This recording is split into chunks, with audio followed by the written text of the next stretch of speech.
Ito na po kasi Marso guys. So 3 days old pa lang po siya. Tingnan mo, tumatakbo-takbo na.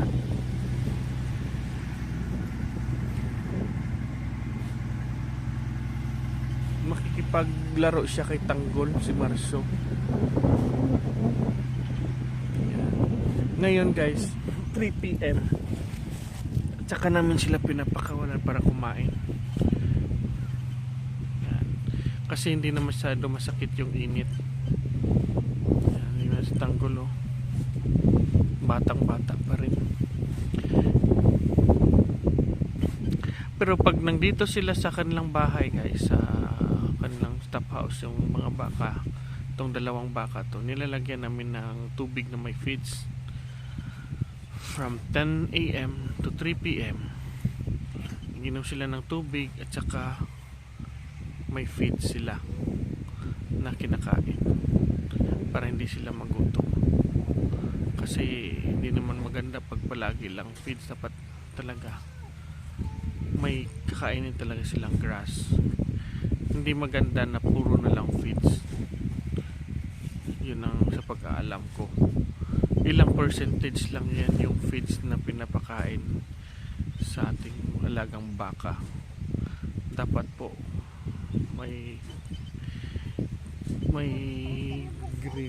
may green leafy talaga sila kinakain.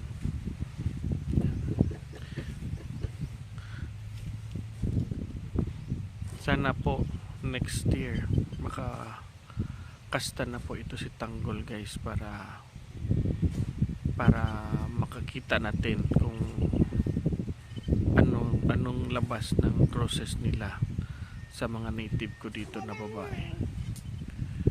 Dito guys oh, sumasama kay Legit. Yan. Yan.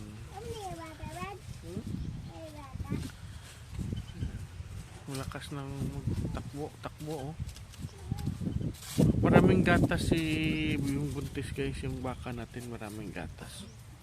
Hindi na kailangan na i-inject ng DCM kasi marami na silang gatas. Marami siyang gatas.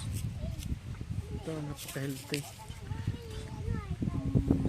Hinahanap niya yung bata niya, nandito sa akin yung bata niya. Hinahanap niya. Yan o, hindi kumakain yung mama kasi hinahanap yung bata. Pero yung bata ay nandito. Yan o. Yan.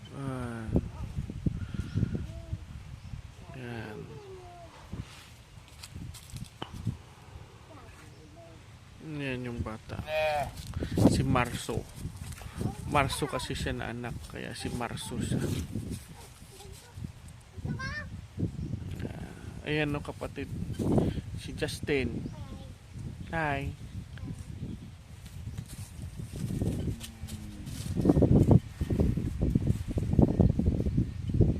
Ayan guys o. Doon sila nilagay. Marami pa doong damo. Dalawang baka lang to sila dito. Mga next month, itong buntis, itong si Marso at saka yung mama niya, ilalabas ko na dito na area. Palitan ko naman sila guys, yung may baka naman ako na dalawang buntis, yung kung sino sa dalawa yung malapit na mga anak, yan naman kasama ko dito kay Tanggol. Kasi si Tanggol natatakot pa rin pag siya lang isa. Gusto niya may kasama. Gusto niya may kasama, makikipaglaro pa talaga kasi batang-bata pa to. Parang 7 months pa lang ito si Tanggol. Kaya ayun, na gusto niya may kasama pa rin siya.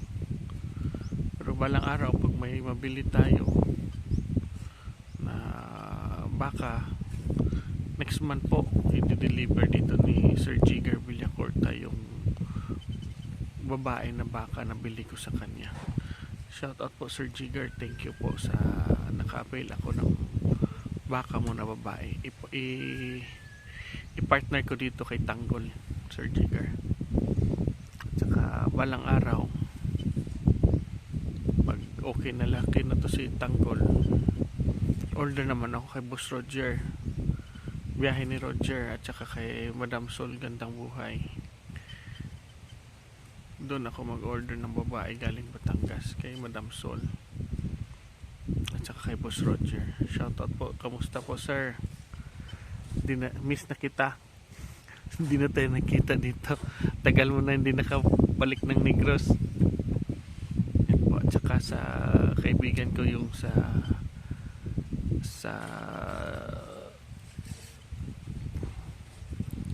Gihulngan, Sir Anjo.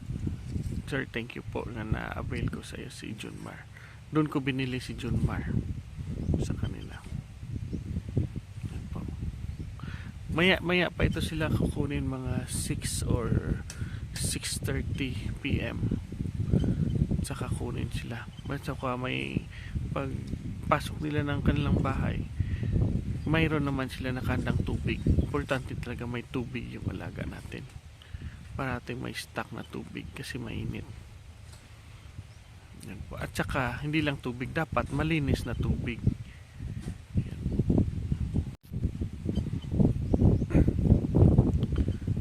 Hindi lang dapat malinis yung tubig, tapos parating bago yung tubig nila guys. Na sa isang araw 2 beses pinapalitan. Ganyan po, 2 beses dapat pinapalitan yung tubig. Saka dapat malinis ang pinagkukunan, hindi kung saan lang kinukuha ng tubig. Yung iba noon, yung sa pinapaalaga ko noon, yung pinapainom nila na tubig sa lamawan lang, kaya nagkakasakit yung baka dahil hindi na nila makaabot sa tubigan kasi nauhaw na yung baka. Gusto nang uminom ng tubig, kaya kung saan makadaan, kung tag-ulan, may ulan, yung lamawan, doon na umiinom. Yan ang problema. Tsaka yan ang nagkukos ng bulate. Dapat mag-deworm ka talaga. Yan guys. Gusto ko nga guys, balang araw yung baka ko i-confine ko na lang para sa kambing ko, tapos mag-confine na lang kami para less doon yung bulate. Kasi pag ganito, dyan sila kumakain, tapos magpupop sila dyan naman sa lupa, tapos yung pop nila tataba yung lupa, dyan gugrow yung damo, tapos paglaki ng damo kakainin naman, recycle lang yung bulate. Kaya mas maganda kukunin sa ibang lugar yung kumpay, papakain dito nila ipupop, okay lang. Kasi yung kumpay kinuha sa ibang lugar, walang poop ng baka o kambing doon. Yun ang advantage pag kinukuha mo yung kumpay o kaya mga niper. Magtanim tayo ng niper sa ibang area, tapos ito sila i-confine natin. Yung niper harvestin lang, tapos ilagay sa kanilang pagkainan. Pero mas sa akin guys, maganda rin yung ayaw ko rin yung kinukulong yung baka. Dapat nakakalakad-lakad, may pagkainan lang sila. Kasi yan minsan sa tingin ko, yan din isang cause din yan, yung palaging humihiga yung baka, nagbo-bloat, especially pag basa, wala may yung hinihigaan, nagbo-bloat yung baka. Pero maganda kasi pag close confinement yung baka, madaling lumaki. Pero yun lang nga, delikado sa bloat, at saka ma-enjoy talaga ng baka yung life niya kasi free range siya kahit saan gusto niya pupunta, kahit saan niya gusto makapunta siya, makalakad-lakad siya, maka-exercise. Yun ang less yung bloat pag ganon, kaysa nakaipit lang. Mas maganda nga yung kay Idol Giga nga, maganda rin kasi nasa close, pero maganda pa rin kasi pinapakawalan, yung tinatali-tali yan naman, okay lang yan pag ganyan. yung tali-tali, ilang araw pinapaarawan, maganda pa rin yung baka na pinapaarawan. Okay lang, hindi yung close talaga, hindi na lumalabas, hindi, pangit na yan. Ayaw ko, pero yung sa iba gusto, okay lang. Yung opinion ko lang po ito, na gusto ko na parang semi lang yung pagka-confine, semi-confine lang. Guys, yung pag umaga nakakalabas sila, pag hapon kinukulong na kasi mainit, ganun. Pag umaga naman pakakawala naman, makalakad-lakad sila. Yan ang gusto ko. Yan ang gusto ko sa balang araw na gagawin ko sa aking mga baka. Dahan-dahan lang po ako sa pag-upgrade ng aking baka kasi mahal rin eh. Yung galing Batangas, maganda talang quality. Hindi ako nagsisi kay Tanggol na nabili ko kahit 80k yan, pero okay na okay ako kasi siyempre si Boss Roger naglaan talaga siya ng time doon. Biruin mo 2 weeks siya hindi nakauwi. Yung paano yung kain niya doon, pagkain, yung pagtulog niya, siyempre gagastos talaga. Kaya hindi ako nagtaka na naabot ng 80k kasi mahirap din yung pinagdaanan nila ni Boss Roger makuha lang itong baka to. Ganun. Okay lang kasi ginastusan yan. Alam ko ginastusan talaga yan ni Boss Roger doon sa Batangas na madala lang yan niya dito. Biruin mo, galing Batangas pumunta pa ng Gihulngan, tapos hinatid niya pa sa amin dito sa amin area. Sulit na. Pag ako magganon, magbibili ako, doon na lang ako, mag-order lang kay Boss Roger kaysa akong bibili ng Batangas, ganon. Aksaya ng panahon. Doon, magto 2 weeks ka doon, maghihintay. Paano ka? Saan ka matutulog? Pagkain mo pa, malayo ka pa sa asawa, sa pamilya mo. Bibili ka ng baka, isa lang bibilhin mo. Dito ka na lang sa kanila mag-order. Kaya yung sabi na marami nagko-comment daw sa kanila na mahal. Sa tingin ko hindi. Sakto lang yung presyo ni Boss Roger. Okay, quality naman yung pinili niya. Saka hindi ako magsisisi. Mababawi ko rin ito. Pag makaanak to, yung mga anak niya mabibenta ko rin ng at the higher price. Tapos maikli lang yung time na 2 years na anak nito. Pag nag-anak ito mga 2 years old, mabibenta ko ng 50k, okay na. Hindi kasi gaya ng native. Yung native ko noon mas malaki pa malaki lang dyan konti kay Tanggol. Nabenta ko 37k lang, 5 years kong inalagaan. Lugi ako sa time. Pero ito si Tanggol 7 months, mas malaki pa siya sa yung buntis bago ng anak niyan. Sa native ko yung buntis ko mga 3 to 4 years old na yan. Kaya pag maganda talaga pag mag-alaga ka na upgrade kasi less yung time mo, maliit lang. 3 years malaki ng kita mo kaysa native 3 years kung maliit yung kita mo. Pag sa upgraded 3 years pero malaki ng kita mo. Mas madali yung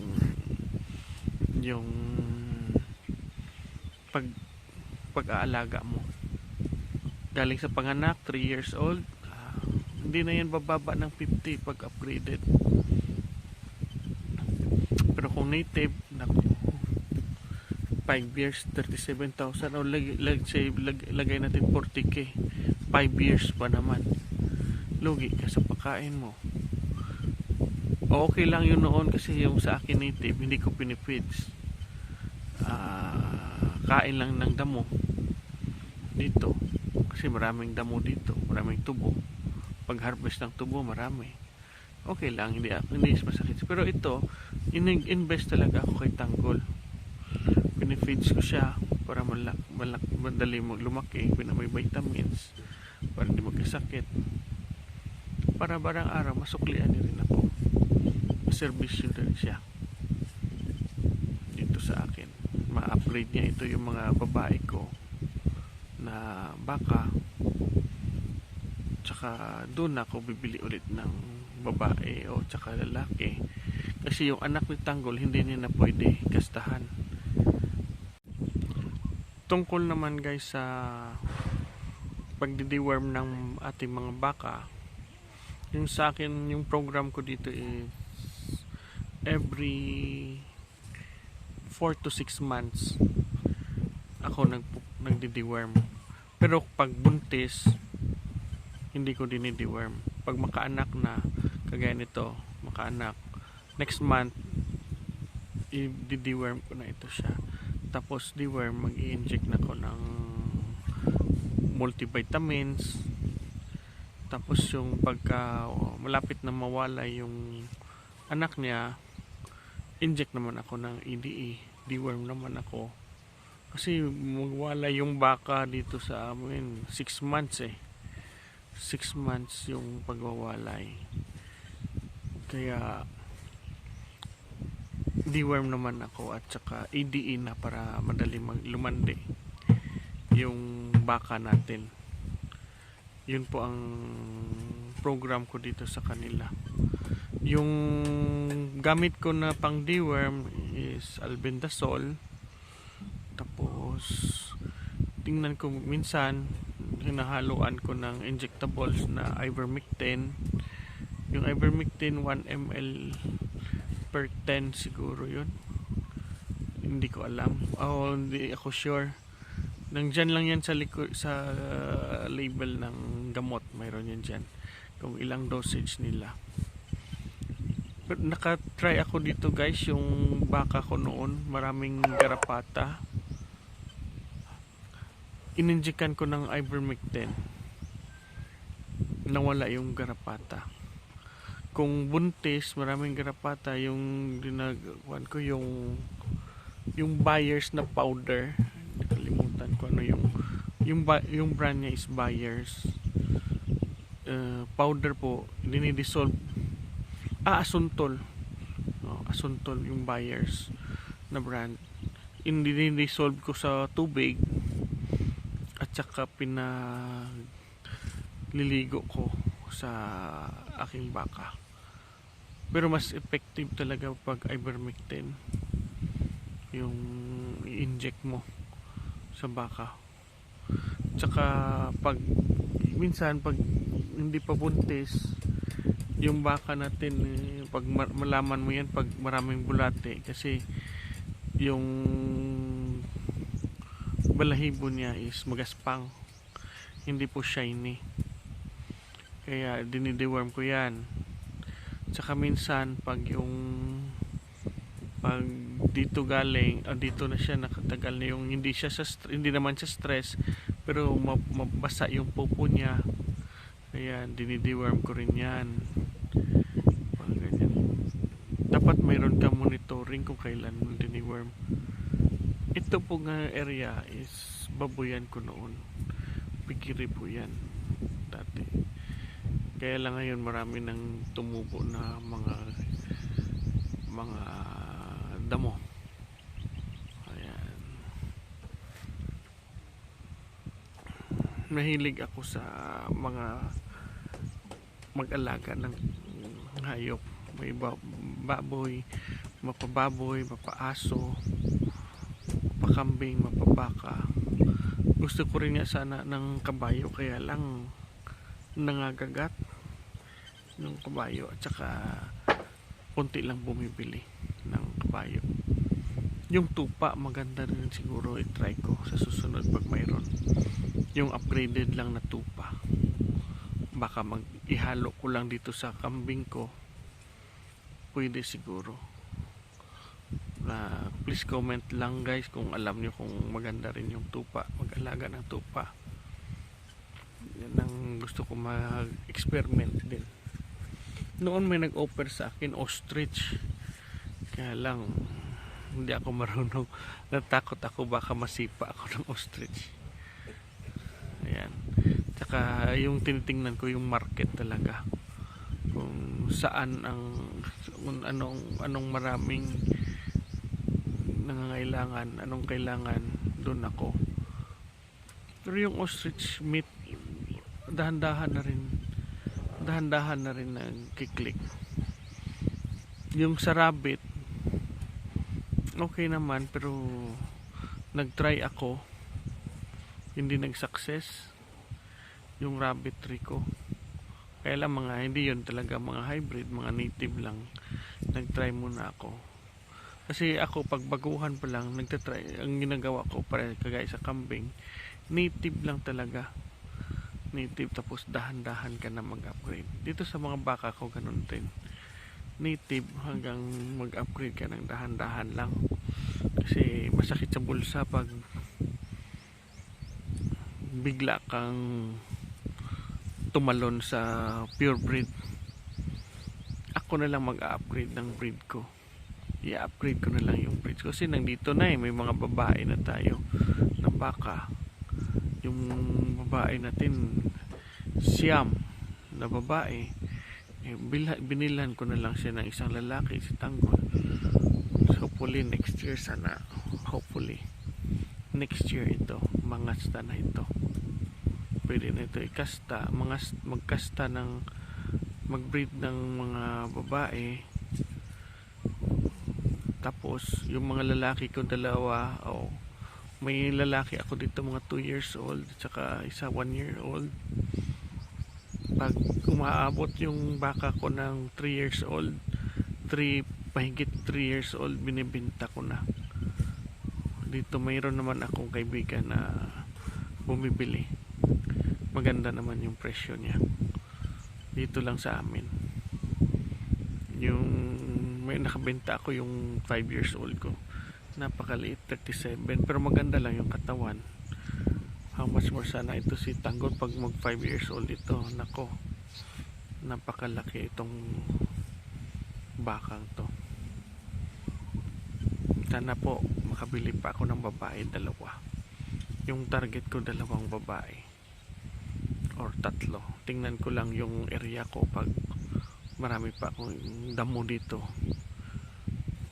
or pwede rin idahan-dahan kong benta yung mga native ko, papalitan ko ng mga ganito may breed. Yun na lang siguro. Pag konti nila pagkain ko, yung mga native ibibenta ko, yung mga half breed yung paramihin ko. Yun ang gagawin natin. Yan. Hopefully next year okay na to. Pero ito na area guys, yung plano talaga is kambingan yan dito. Magpaparami ako ng kambing ko kasi madali lang dumami yung kambing kaysa baka. Pero yung baka naman maganda naman kasi hindi sakitin. Yung kambing pag tiglamig dito sa amin, kasi malamig dito, mayroon talaga na mamatay, especially yung mga bisero. Kahit nilalagay ko na sa mga secured na lugar dahil malamig dito. Yan lang problema. Yan ang problema sa kambing namin.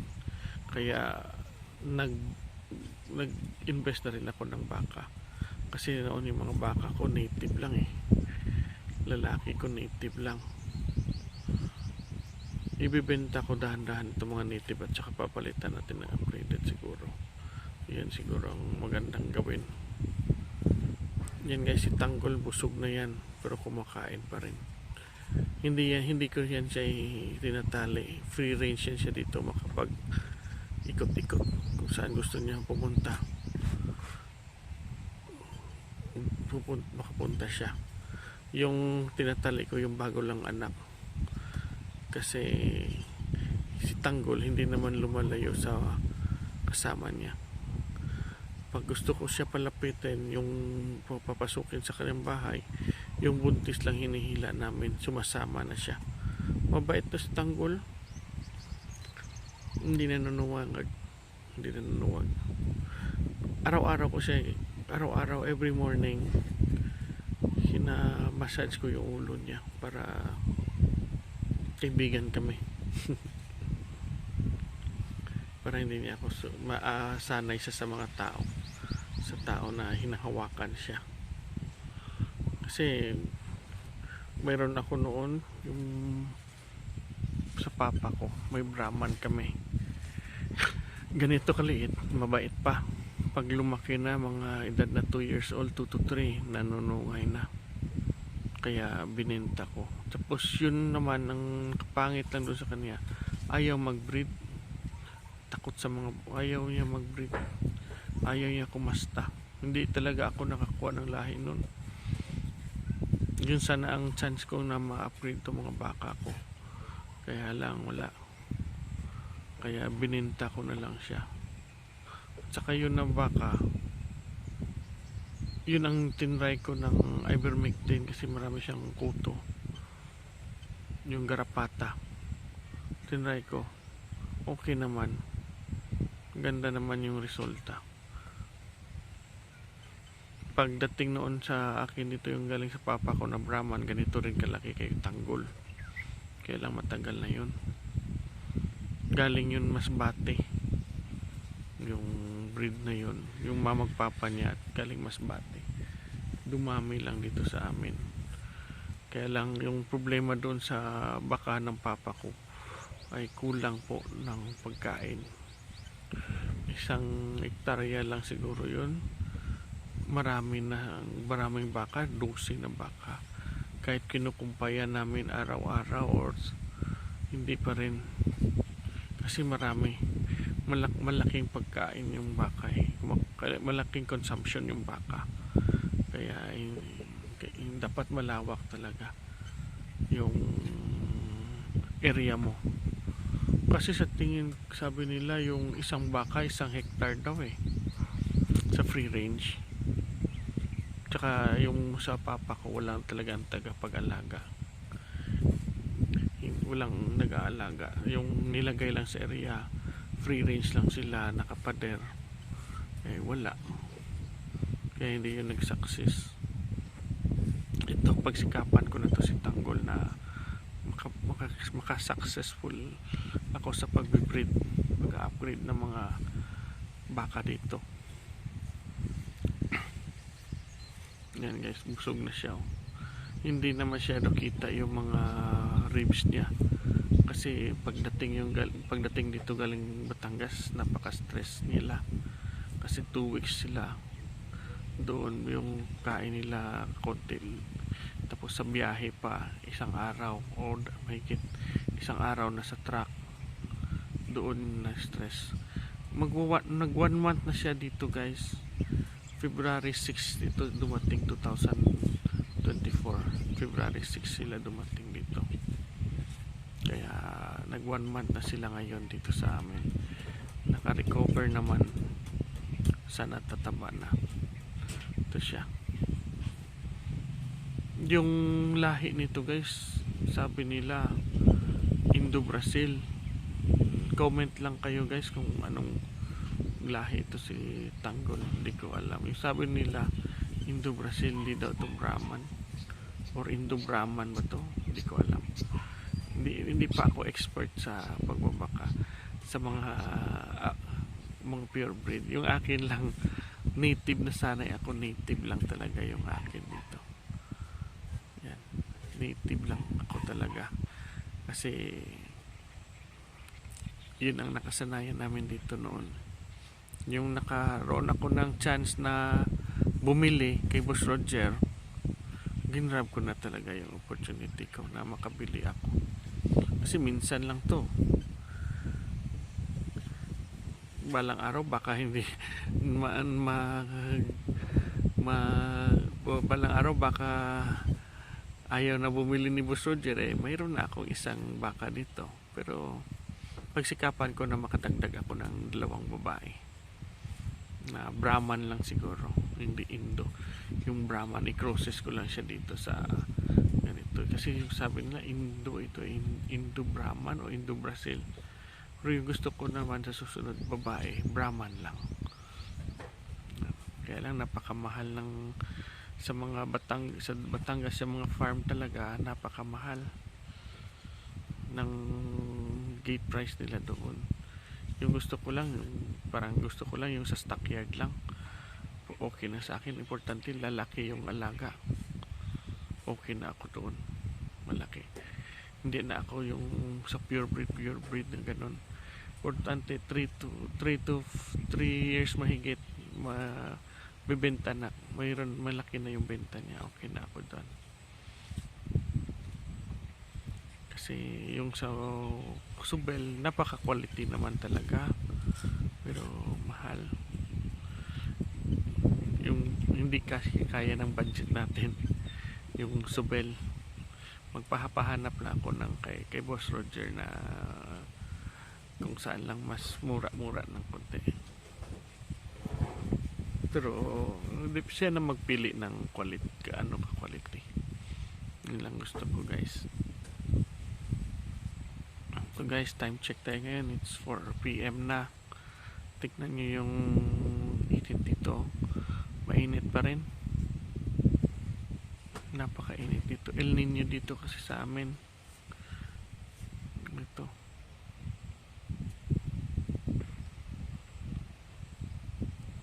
Yan.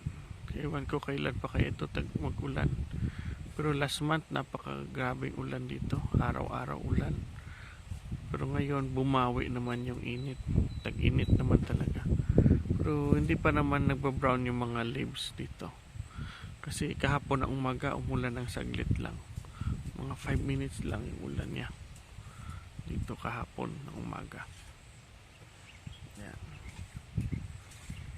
Ito guys, sana may natutunan kayo sa aking pagbabaka. Salamat po sa suporta ninyo. Boss Roger, Madam Sol, tsaka kay Sir Jigger.